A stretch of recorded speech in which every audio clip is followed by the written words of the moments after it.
जोशीमठ के मकानों में दरार के मामले में मुख्यमंत्री की तरफ से रात्रि प्रवास किया जाएगा जोशीमठ में।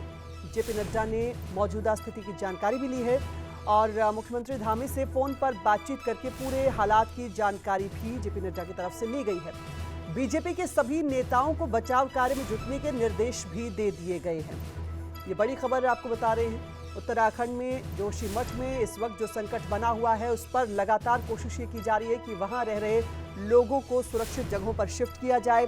शिफ्टिंग के लिए आर्थिक मदद के साथ साथ तमाम वो मदद की कोशिश हो रही है जो जरूरी इस वक्त। और इस बीच आपको बता दें कि उत्तराखंड के मुख्यमंत्री जोशीमठ में ही रात्रि प्रवास करेंगे। वहां पर हालातों पर लगातार नजर बनाए हुए हैं।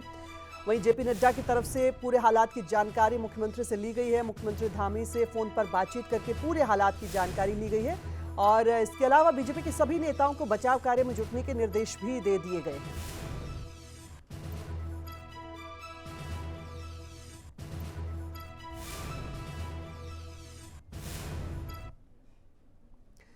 तो दो तस्वीरें आप अपनी टीवी स्क्रीन पर देख रहे हैं। ये वो तस्वीरें जो उत्तराखंड के जोशीमठ के लोगों के दर्द को बयां कर रही हैं। जोशीमठ इस वक्त दरारों की वजह से पूरी तरीके से संकट में, वहां रह रहे लोगों के सामने एक बड़ा संकट और इसी पर लगातार अब कोशिश ये की जा रही है कि इन लोगों को सुरक्षित जगहों पर शिफ्ट किया जाए। दूसरी तरफ लगातार कोशिश ये भी हो रही है कि मुख्यमंत्री इस हालात पर नज़र बनाए हुए हैं। और ज़्यादा जानकारी के साथ हमारे सहयोगी विनय इस वक्त हमारे साथ जुड़ रहे हैं। विनय, एक तरफ सुप्रीम कोर्ट में सुनवाई होगी, दूसरी तरफ जोशीमठ में रह रहे लोगों को सुरक्षित जगह पर शिफ्ट करने की प्रक्रिया चल रही है। मुख्यमंत्री भी हालात पर नजर बनाए हुए हैं। फिलहाल अभी के लिए क्या सिचुएशन देख रहे हैं?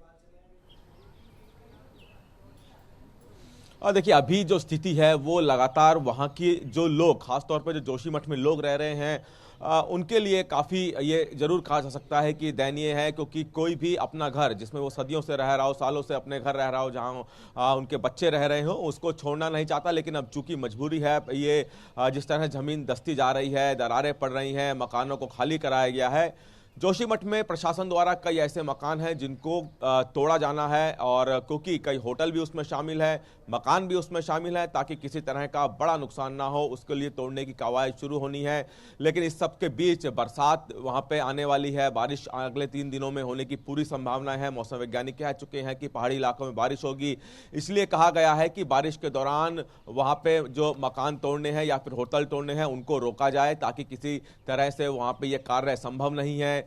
ये अब इस बात का डर बना हुआ है कि जब बारिश होगी तो वहाँ पे जो परेशानी है और ज़्यादा ना बढ़ जाए, क्योंकि ये दरारें और गहरी ना हो जाए, और इसी तरह से जो मकान तोड़े जाने हैं वो कहीं अपने आप ना टूटने शुरू हो जाए, तब तो और ज़्यादा परेशानी हो जाएगी। मुख्यमंत्री की तरफ से, पुष्कर सिंह धामी की तरफ से लगातार इस पूरे जोशीमठ के प्रकरण पर नज़र बनाए रखने के लिए सख्त निर्देश दिए गए हैं। मुख्यमंत्री खुद भी वहाँ पहुँचे और वहाँ पे ऐलान जरूर किया है मुआवजे का, लेकिन वो मुआवजा इतना नहीं है कि वहाँ पे जो लोगों का दर्द है उसको भरा जा सके। लोग मजबूर हैं अपने घरों को छोड़ने के लिए, उनको विस्थापित किया जा रहा है सुरक्षित जगह पे, लेकिन कहीं ना कहीं अपना घर छोड़ने का डर सबके मन में है। और यही परिस्थिति अब आने वाले दिनों में देखना होगा किस तरह से जोशीमठ में और क्या परिवर्तन होते हैं, बारिश के दौरान किस तरह से वहाँ पे क्या बदलाव होते हैं, आपदा क्या और भयंकर होती है, तमाम चीज़ें देखनी होगी। तमाम तरह से प्रशासन वहाँ पे नज़र जरूर रखे हुए हैं। बाकायदा केंद्र की तरफ से भी वहाँ पे नज़र रखने के लिए कहा दिया गया है। केंद्र के सचिव वहां पहुंचे और वहां पे उन्होंने पूरे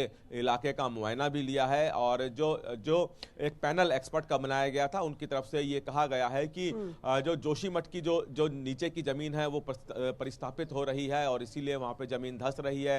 ये तमाम तरह के अभी तक के वहां पे कयास लगाए गए हैं कि किस तरह से आने वाले दिनों में और भी ज्यादा आप मौसम का जिक्र कर रहे हैं, हो सकता है। बिल्कुल, आपने एक्सपर्ट से बातचीत भी की थी, क्या अभी माना जा रहा है क्योंकि कुछ दिनों में बारिश का अलर्ट भी जारी किया गया है, अगर बारिश होती है तो वहाँ पर हालात और ज़्यादा बदतर हो सकते हैं, तो कोशिश यही होगी कि उससे पहले पूरे हालात को संभाला जाए, लोगों को शिफ्ट किया जाए।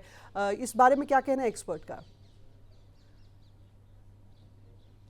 देखिए, एक्सपर्ट का कहना है कि आने वाले 3 दिनों में वहाँ पे पहाड़ी इलाकों में जिसमें कि उत्तराखंड का जोशीमठ और पहाड़ी इलाके जितने भी हैं उत्तर भारत में वो सब शामिल हैं, वहाँ पे आने वाले 3 दिनों में बारिश की संभावनाएं हैं।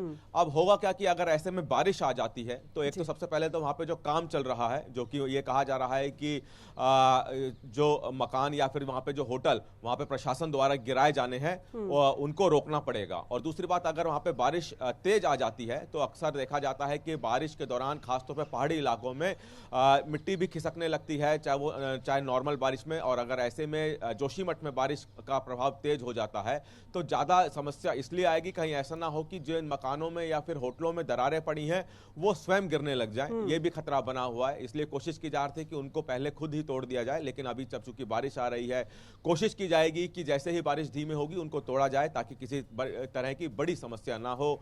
और जहां तक बात की जाए वहां पे विस्थापित करने की लोगों की, वहां से लोगों को जरूर हटाया जा रहा है। लोगों को कहा जा रहा है कि सुरक्षित जगह पे जाएं और प्रशासन भी यहां पे लोगों की पूरी मदद कर रहा है कि उनको किसी जगह दूसरी जगह विस्थापित किया जाए।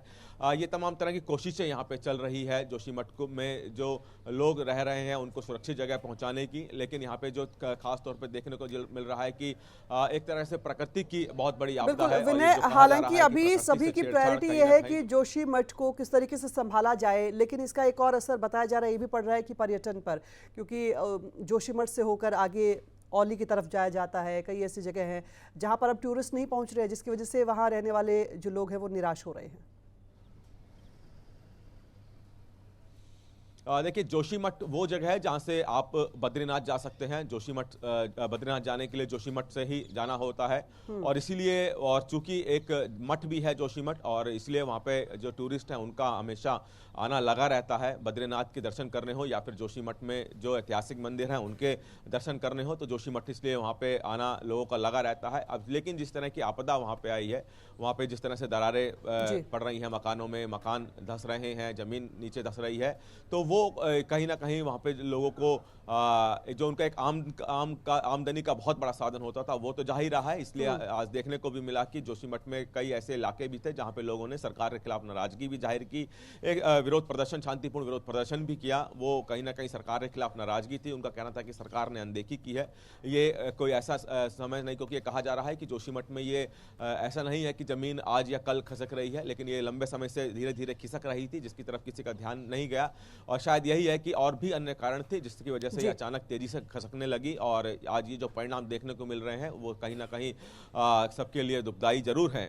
तो ये भी नाराजगी वहां पे लोगों की प्रशासन और सरकार के खिलाफ रही है, इसलिए वहां पे लोगों ने शांतिपूर्ण विरोध प्रदर्शन करके अपनी नाराजगी भी जाहिर की। अब चूंकि जिस तरह से जोशीमठ के लिए, जिस तरह से आपको बताया कि वहां बद्रीनाथ जाने के लिए एक रास्ता है, जोशीमठ होकर ही बद्रीनाथ जाया जाता है, और जोशीमठ में भी कई ऐतिहासिक मंदिर हैं जिसको जहां पर लोग हमेशा पहुंचते हैं। और अब चूंकि वहां पे अभी बाहर से जो टूरिस्ट हैं उनका भी आना बंद हो गया है, लोगों की आय भी चली गई है, उनको अपना मकान खाली करना पड़ रहा है और उनका भविष्य क्या होगा। और इस वक्त जो हालात वहां रह रहे लोगों के सामने हैं, उनके भविष्य को लेकर कई सवाल उनके सामने हैं, उस हालात को समझा जा सकता है। इस पूरे मामले पर आपने भी एक्सपर्ट्स से बातचीत की, वो भी हम अपने दर्शकों को दिखाएंगे। फिलहाल जानकारी के लिए बहुत शुक्रिया।